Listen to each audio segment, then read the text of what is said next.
Dear students, hello, good evening. मैं Z Bharti आप सभी दोस्तों का आपके अपने ही परिवार जेड भारती में हार्दिक स्वागत और अभिनंदन करता हूं।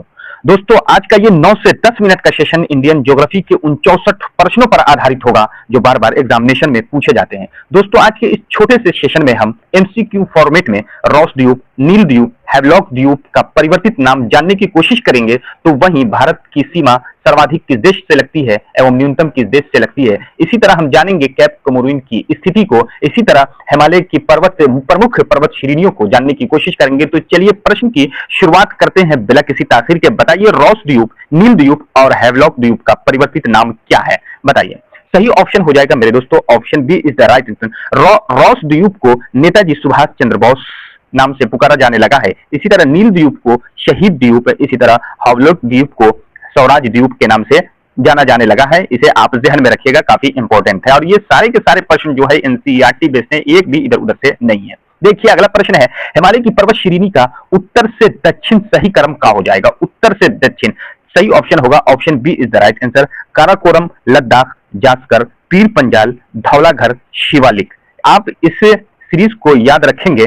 चलिए अगला प्रश्न हम देखते हैं।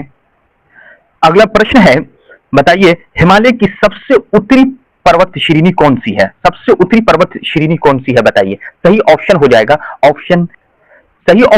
Option D is the right answer. Karakoram जो है हिमालय की सबसे उत्तरी पर्वत श्रेणी है। चलिए अगला प्रश्न देखते हैं। अगला प्रश्न है, काराकोरम और पीर पंजाल के बीच स्थित पर्वत श्रेणी कौन है? सही ऑप्शन हो जाएगा, option B is the right answer. आप उस सीक्वेंस को याद रखिएगा, काराकोरम, लद्दाख, जास्कर, पीर पंजाल, धौलाघर, शिवालिक वाली इसको सीरीज को। सही ऑप्शन जास्कर हो जाएगा। चलिए अगला प्रश्न देखते हैं। पीर पंजाल पर्वत श्रेणी किस हिमालय का भाग है? पीर पंजाल किस हिमालय का भाग है? सही ऑप्शन हो जाएगा, option B is the right answer. लघु हिमालय का हिस्सा है। चलिए अगला प्रश्न देखते हैं। अगला प्रश्न है, शिवालिक पर्वत श्रेणी को और किस नाम से जाना जाता है? शिवालिक को किस नाम से जाना जाता है? सही ऑप्शन हो जाएगा, बाहरी हिमालय के नाम से जाना जाता है शिवालिक को। चलिए अगला प्रश्न देखते हैं। धौलाघर पर्वत श्रेणी मुख्यतः किस राज्य में स्थित है? सही ऑप्शन हो जाएगा, ऑप्शन सी, ये हिमाचल प्रदेश में स्थित है। चलिए अगला प्रश्न देखते हैं। अगला प्रश्न है, लद्दाख पर्वत श्रेणी किस हिमालय का भाग है? सही ऑप्शन हो जाएगा, ये ट्रांस हिमालय का भाग है लद्दाख पर्वत श्रेणी। चलिए अगला प्रश्न देखते हैं। शिवालिक पर्वत श्रेणी की औसत ऊंचाई लगभग कितनी है? तो ये 900 से 1200 मीटर है। सही ऑप्शन हो जाएगा, ऑप्शन सी। अगला प्रश्न हम देखते हैं। पीर पंजाल पर्वत श्रेणी किस दो घाटियों के बीच स्थित है? पीर पंजाल पर्वत श्रेणी, सही ऑप्शन हो जाएगा, ये ऑप्शन बी, कश्मीर और कांगड़ा के बीच में है पीर पंजाल पर्वत श्रेणी। अगला प्रश्न है, निम्न में से कौन सी पर्वत श्रेणी सबसे दक्षिण में स्थित है? तो सबसे दक्षिण में सीक्वेंस में सबसे लास्ट में क्या था? वो शिवालिक हो जाएगा मेरे दोस्तों। चलिए अगला प्रश्न देखते हैं। अगला प्रश्न है, काराकोरम पर्वत श्रेणी भारत के किस राज्य या केंद्र शासित प्रदेश में स्थित है? सही ऑप्शन हो जाएगा, ऑप्शन सी, लद्दाख में स्थित है सर। अगला प्रश्न है, लद्दाख पर्वत श्रेणी मुख्यतः किस क्षेत्र में स्थित है? किस क्षेत्र में स्थित है? तो सही ऑप्शन हो जाएगा, लद्दाख यानी केंद्र शासित प्रदेश में स्थित है। अगला प्रश्न है, जास्कर पर्वत श्रेणी किस राज्य या यूनियन टेरिटरी में स्थित है? बताइए। सही ऑप्शन हो जाएगा, option B is the right answer, Ladakh में है। चलिए अगला प्रश्न हम देखते हैं। पीर पंजाल पर्वत श्रेणी किन राज्यों में फैली हुई है? पीर पंजाल, सही ऑप्शन हो जाएगा, option C is the right answer. Jammu Kashmir, Himachal Pradesh में ये फैली हुई है पीर पंजाल पर्वत। चलिए अगला प्रश्न देखते हैं। अगला प्रश्न है, धौलाघर पर्वत श्रेणी मुख्य रूप से किस राज्य में स्थित है? बताइए। सही ऑप्शन हो जाएगा, option C is the right answer, ये हिमाचल प्रदेश में धौलाघर पर्वत श्रेणी स्थित है। चलिए अगला प्रश्न देखते हैं। शिवालिक पर्वत श्रेणी निम्न में से किस राज्य में नहीं पाई जाती है? तो ये राजस्थान में नहीं पाई जाती है। चलिए अगला प्रश्न देखते हैं। अगला प्रश्न है, उत्तराखंड राज्य में प्रमुख रूप से कौन सी हिमालय श्रेणी पाई जाती है? सही ऑप्शन हो जाएगा, option D is the right answer, Shivalik पाई जाती है। चलिए अगला प्रश्न देखते हैं। हिमाचल प्रदेश में पाई जाने वाली प्रमुख पर्वत श्रेणी कौन सी है? सही ऑप्शन हो जाएगा, ऑप्शन बी, पीर पंजाल और धौलाघर। चलिए अगला प्रश्न देखते हैं। जम्मू कश्मीर में स्थित प्रमुख पर्वत श्रेणी कौन सी है? जम्मू कश्मीर में, सही ऑप्शन हो जाएगा, option C is the right answer, Pir Panjal है जम्मू कश्मीर में। चलिए अगला प्रश्न देखते हैं। निम्न में से कौन सी पर्वत श्रेणी केवल लद्दाख क्षेत्र में स्थित है? तो लद्दाख में काराकोरम स्थित है। चलिए अगला प्रश्न देखते हैं। किस देश के पास सर्वाधिक समय कटिबंध है? बताइए। सही ऑप्शन हो जाएगा, option C is the right answer, France में। ये सारे के सारे प्रश्न जो है एनसीईआरटी बेस्ड है। चलिए अगला देखते हैं। भारतीय मानक समय रेखा एवं कर्क रेखा एक दूसरे को कहां काटती है? तो ये छत्तीसगढ़ में काटती है सर। चलिए अगला प्रश्न देखते हैं। अगला प्रश्न है, भारत की मुख्य भूमि की तटीय लंबाई कितनी? मुख्य भूमि की 7871 यानी 7871। सही option, option D, option C is the right answer. चलिए अगला प्रश्न है, म्यांमार की सर्वाधिक सीमा भारतीय राज्य को स्पर्श करती है? बताइए। तो सही ऑप्शन हो जाएगा, option C is the right answer, Arunachal Pradesh को टच करती है।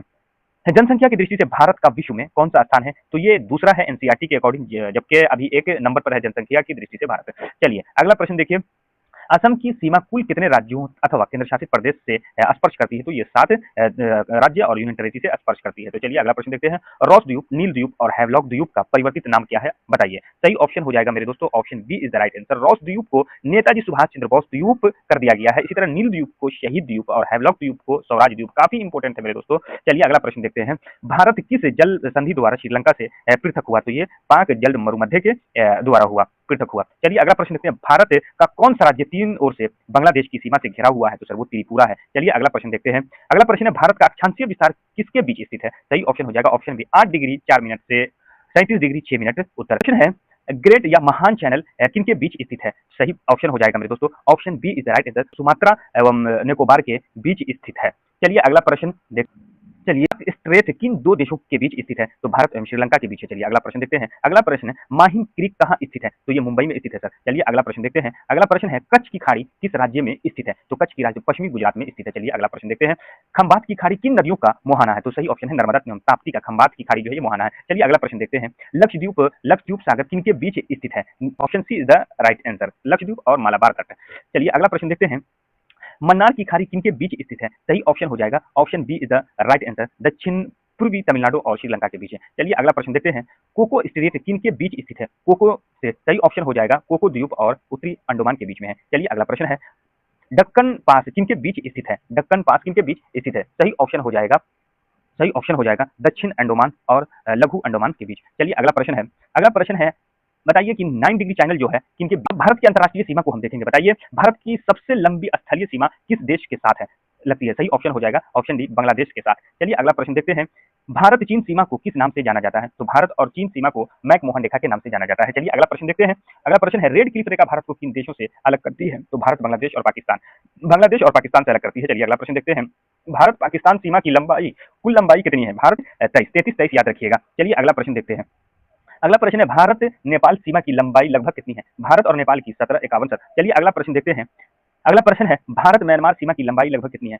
राइट आंसर 1643 जो है म्यांमार से होगी। चलिए अगला प्रश्न देखते हैं, अगला प्रश्न है, भारत और भूटान सीमा की लंबाई कितनी है? सही ऑप्शन हो जाएगा ऑप्शन बी, 699 हो जाएगी। चलिए अगला प्रश्न देखते हैं, अगला प्रश्न है, डुरंड रेखा भारत को किस देश से अलग करता है? डुरंड रेखा, तो ये डुरंड जो है अफगानिस्तान से अलग करता है। चलिए अगला देखते हैं, भारत अफगानिस्तान सीमा की लंबाई लगभग कितनी है? ये सबसे कम सीमा जो है ये अफगानिस्तान ही भारत के साथ शेयर करता है, वो 106 किलोमीटर। इसी तरह बताइए कि 699 किसकी है? तो ये भूटान की है। 1715 किसकी है? तो ये नेपाल की हो जाएगी। चलिए अगला प्रश्न देखते हैं, निम्न में से किस देश के साथ भारत की सीमा पर कोई नामित रेखा नहीं है? तो ये नेपाल हो जाएगा। चलिए अगला प्रश्न देखते हैं, अगला प्रश्न है, भारत चीन सीमा की लंबाई लगभग कितनी है? तो भारत और चीन की, चीन से 3488 किलोमीटर। 33 किसकी है? तो पाकिस्तान की। 4096.7 किसकी है? तो ये बांग्लादेश की। और 1791 किसकी है? तो ये नेपाल की है। चलिए अगला प्रश्न देखते हैं, केप कोमोरिन भारत की किस बिंदु को दर्शाता है? तो ये मुख्य भूमि का दक्षिणतम बिंदु है। Option C is the right answer. चलिए अगला प्रश्न देखते हैं, अगला प्रश्न है, केप कोमोरिन को वर्तमान में किस नाम से जाना जाता है? तो कन्याकुमारी के नाम से जाना जाता है। अगला प्रश्न है, केप कोमोरिन किस राज्य में स्थित है? सही ऑप्शन हो जाएगा तमिलनाडु में स्थित है। Option C is the right answer. चलिए अगला प्रश्न देखते हैं, केप कोमोरिन के पास कौन कौन से जल निकाय हैं? कौन कौन से जल निकाय हैं? तो पश्चिम में अरब सागर, पूर्व में बंगाल की खाड़ी और दक्षिण में हिंद महासागर। Option C is the right answer. चलिए अगला प्रश्न देखते हैं, भारत की मुख्य भूमि का दक्षिणतम अक्षांश लगभग कितना है? सही ऑप्शन हो जाएगा और B is the right answer, 8 degree 4 minute उत्तरी अक्षांश है। सही ऑप्शन ऑप्शन बी। चलिए अगला प्रश्न है, केप कोमोरिन का उल्लेख भारत के किस भौगोलिक विस्तार से संबंधित है? सही ऑप्शन हो जाएगा option B is the right answer, उत्तरी दक्षिणी विस्तार से हो जाएगा। अगला प्रश्न है, निम्नलिखित में से कौन सा कथन सही है? बताइए। कैप कोमोरिन भारत का सबसे दक्षिणतम बिंदु है। अगला देखते हैं, कैप कोमोरिन भारत की मुख्य भूमि का दक्षिणतम बिंदु है। बिल्कुल B is the right answer, बिल्कुल सही है बा। चलिए अगला प्रश्न, भारत का वास्तविक दक्षिण बिंदु कौन सा है जो मुख्य भूमि नहीं है? सही ऑप्शन हो जाएगा इंदिरा पॉइंट जो है ये मुख्य भूमि का, दक्षिणतम बिंदु के मुख्य भूमि का ये भाग नहीं है। Option C is the right answer. अगला प्रश्न है, केप कोमोरिन का संबंध भारत के किस महासागर से है? तो हिंद महासागर से है सर। अगला प्रश्न, केप कोमोरिन किस जिले में स्थित है सर? कन्याकुमारी में ये स्थित है। तो दोस्तों आज के लिए ये 64 प्रश्न आपको कैसे लगे? यदि आपको हमारी वीडियो अच्छी लगी हो तो लाइक और सब्सक्राइब करना ना भूलिएगा। यदि थैंक यू।